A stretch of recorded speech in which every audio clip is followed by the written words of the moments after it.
નમસ્કાર વિદ્યાર્થી મિત્રો, હું મિત્ર પ્રકાશ કણજરા યુટ્યુબ ચેનલમાં તમારું સ્વાગત કરું છું મિત્રો. તો અહીંયા આગળ આપણે આજની એક્ટિવિટીમાં શું કરવાનું છે બેટા આ ક્લાસમાં કે write what will the fairy says about this foods healthy and unhealthy. એટલે શું કહેવાનું છે કે જે તમને અહીંયા આગળ આ બધા ફોટા દેખાડેલા છે બેટા, એમાં તમારે લખવાનું છે કે કોનું ફેરીએ કીધું હતું. ફેરી કોણ હતી બેટા? પરી હતી. પરી અને રાધાની જે સ્ટોરી તમે બેટા ના જોઈ હોય અથવા તો અગાઉના ક્લાસ ના જોયા હોય તો નીચે તમને ડિસ્ક્રિપ્શન બોક્સમાં લિંક મળી જશે અને તમે બધા ક્લાસ જોઈ શકશો.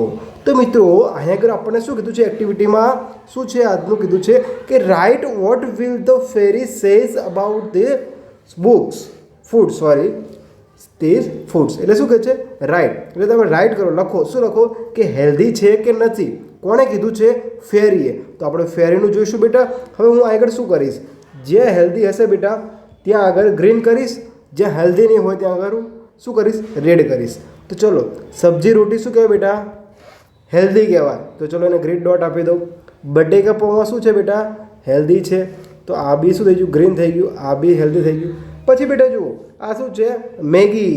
તો મેગી શું છે બેટા? અનહેલ્ધી. તો અનહેલ્ધી છે એટલા માટે રેડ કરી દો. ચલો હવે સમજો આગળ બેટા શું છે? આ શું છે? સ્પ્રાઉટ્સ કહેવાય બેટા. ઇંગ્લિશમાં શું કહીએ બેટા આપણે આને? સ્પ્રાઉટ્સ એટલે કે ફણગાવેલા કહીએ. શું બેટા કહીએ આપણે? જુઓ ધ્યાનથી સમજો.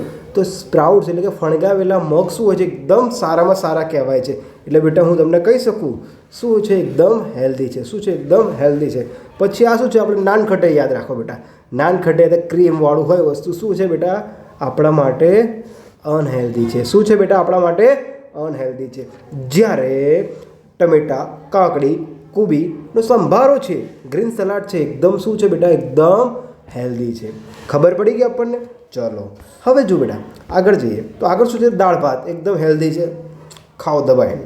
પછી જો બેટા સ્નેક આવ્યું. સ્નેક્સ એટલે કે જો વિમાન, કુરકુરિયા, એ બધા ટમેટા કુરકુરિયા, પછી લસણિયા કુરકુરિયા, તો બધા શું છે? અનહેલ્ધી છે. એવી જ રીતે બેટા આ જો આ પણ શું છે? અનહેલ્ધી છે. શું છે? વેફર્સ છે, બર્ગર છે, પછી આપણે કેક ખાઈએ છીએ, કેકની સાથે સાથે નાની પેસ્ટ્રી હોય છે, એ પણ શું છે? અનહેલ્ધી છે બેટા. ઓકે, તો ખબર પડી ગઈ બેટા. તો અહીંયા આગળ આપણને જે ફેરી એટલે કે પરીએ કીધું હતું એ પ્રમાણે આપણે બધું જ લખી નાખ્યું છે બેટા. તો હવે આપણી પાસે છે આગળનો ટોપિક. આગળનો ટોપિક એટલે બેટા કયો ટોપિક છે આપણો? કે match the correct pairs A and B. તો બેટા શું મેચ? મેચ એટલે કે ક્રિકેટ મેચ નહીં.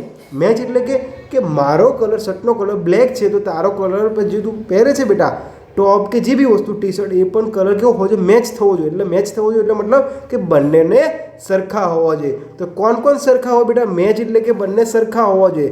તો કોણ? A અને Bને આપણે જોવાના છે, જોડવાના છે. તો હવે જો પહેલાં આપણે જે અગાઉ ક્લાસ નંબર આના પહેલાંનામાં જોયું હતું બેટા, જો તમે ના જોયો હોય તો તમને નીચે ડિસ્ક્રિપ્શન બોક્સમાં લિંક મળી જશે. તો હવે જો સમજવાનો પ્રયાસ કરો બેટા. શું સમજવાનું છે? તમે જુઓ શું કીધું છે કે તમારે શું કરવાનું છે? મેચ કરવાનું છે. તો ઓરેન્જમાંથી શું મળતું હતું? Vitamin C. શું મળતું હતું બેટા? વિટામિન સી મળતો હતો ને. તો આગળ તમે શું લખી નાખો બેટા? 1 નંબરનું એટલે કે ઓરેન્જ લખી નાખો. બીન્સમાંથી શું મળતું હતું બેટા? હવે સાહેબ આ બધું તમે ક્યાંથી લાવો છો બેટા? જુઓ સમજો. હવે આપણે અહીંયા આગળ લખી નાખીએ બેટા ઓરેન્જ, બીન્સ એટલે કે શું? કઠોળ, એપલ્સ, સ્પિન્ચ અને કેરેટ્સ એટલે કે ગાજર. તો બેટા જુઓ અહીંયા આ જે બધી વસ્તુ હતી બેટા આપણને ક્યાં સમજાવવામાં આવી હતી? જો બેટા અહીંયા આગળ સમજાવવામાં આવી હતી. ક્યાં સમજાવી હતી? અહીંયા આગળ. જો બેટા હવે તમને દેખાડું. એ કેરેટ્સ, આ કેરેટ્સ લખ્યું બેટા? આ કેરેટ્સ આવ્યું. હા, તો કેરેટ્સમાંથી શું મળશે બેટા આપણને? વિટામિન લખેલું જશે.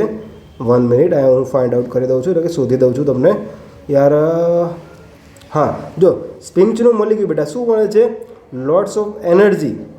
તો લોટ્સ ઓફ એનર્જી શેમાંથી મળે છે? સ્પિન્ચમાંથી. એટલે જોઈએ બેટા આપણે સ્પિન્ચ એટલે કે પાલક. તો પાલકવાળું ક્યાં ગયું બેટા? હા આ રહ્યું સ્પિન્ચ. ચલો ક્યાં ગયું સ્પિન્ચ? આ રહ્યું. તો હવે બેટા હું જોઈ લઉં એક જ મિનિટ હો બેટા. ચલો તો બેટા જુઓ અહીં આગળ સૌથી પહેલાં આપણે શું હતું બેટા? ઓરેન્જ હતું. તો ઓરેન્જ આપણે એટલે કે નારંગી ખાઈએ તો બેટા આપણને શું મળે? Vitamin C. તો ચલો આ એકની સામે શું લખી નાખો બેટા? ડી. શું લખી નાખો? ડી. ચલો બીન્સ. બીન્સ એટલે કે કઠોળ ખાઓ તો બેટા તમે શું બનો? સ્ટ્રોંગ બનો. શું બનો બેટા? સ્ટ્રોંગ લખી નાખો. મેક સ્ટ્રોંગ એટલે તો અહીંયાથી તમે શું લખી નાખો બેટા? સી લખી નાખો અથવા તો ઈ પણ ચાલે બેટા, બરાબર, બે સમાન જ છે. ચલો હવે શું છે બેટા? એપલ્સ. તો એપલ્સનો મતલબ શું થાય છે બેટા? એપલ આપણે સફરજન ખાઈએ તો તેનાથી આપણને શું થાય છે બેટા? આ એપલ્સ છે, આ એપલ્સ ખાઈએ તો એપલ્સથી આપણને શું થાય છે બેટા?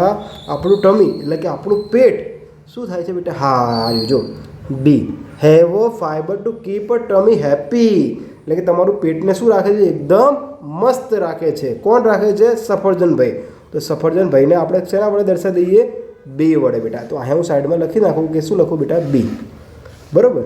ચલો હું તમને જોડકા જ જોડાઈ દઉં. ચલો જોડકામાં વધારે ખબર પડશે બેટા. ઓરેન્જમાંથી વિટામિન સી મળે છે, ઓરેન્જમાંથી વિટામિન સી મળે છે. એપલ્સમાંથી શું મળે છે? હા, હેવ ફાઈબર્સ એન્ડ બીન્સમાંથી શું મળે છે? તમે એઝ એ સ્ટ્રોંગ બનો છો. બરાબર. ચલો સ્પિંચ અને કેરેટ. તો કેરેટમાંથી વિટામિન કયો મળે છે બેટા? Vitamin A. વિટામિન એ તમારી આંખને શું કરે છે? શાર્પ કરે છે. બરાબર. હા. અને સ્પિંચ એટલે કે તમને શું બનાવે છે? વધારે સ્ટ્રોંગ બનાવે છે.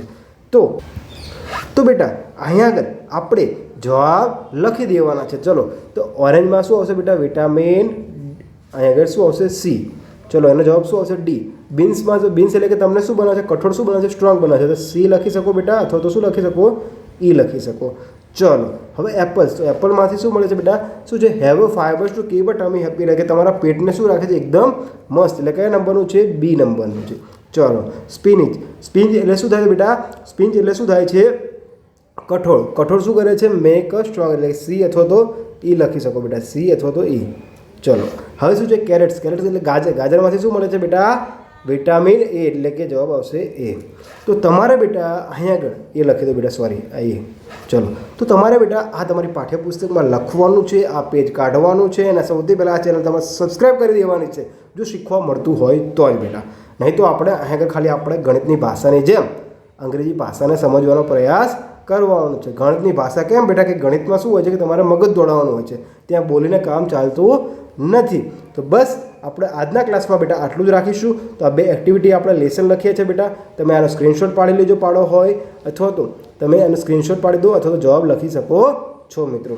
તો હવે મળીએ નવા ક્લાસમાં. નવા ક્લાસમાં આપણે જોઈશું બેટા કે રીડિંગ કમ્પ્રિહેન્શન છે. રીડિંગ કમ્પ્રિહેન્શનમાં આપણે શું કરીશું? કે આ રહીએ પોએમને ગાવાનો પ્રયાસ કરીશું, સમજીશું કે ઇંગ્લિશ વોકેબમાં કેવા કેવા પ્રકારના વર્ડ આવે છે અને આમાંથી આપણે શું લર્ન કરવાનું છે અને શું આપણે એને એપ્લાય કરવાનું છે એ વધારે અનુકૂળ રહેશે મિત્રો. મળીએ નવા ક્લાસમાં. જય હિન્દ, જય ભારત.